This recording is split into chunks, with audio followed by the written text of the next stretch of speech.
এসো নাই, দেখ দেখ দেখ ইঁদুরের বাচ্চা দুটো কীভাবে পড়েছে জলের মধ্যে।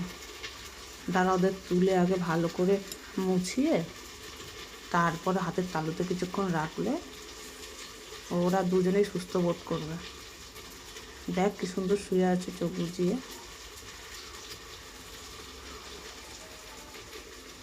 ওরা কী বলবো, এদের দেখলে এত ভালো লাগে, কিন্তু ঘরের যে অজস্র ক্ষতি করে ফেলে।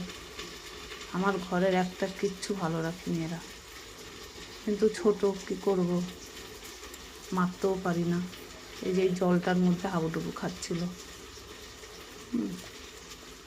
আস্তে করে হাতটা খুলে দিয়েছি, পালিয়ে যাওয়ার চেষ্টা।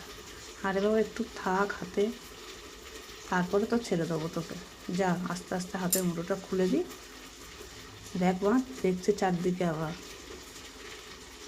ও সেফটি, এই তুই সেফটি, তুই যা, এবার তুই চলে যা, তুই অনেকটা সুস্থ বোধ করছিস। যা যা, তোর সীমানায় তুই চলে যা।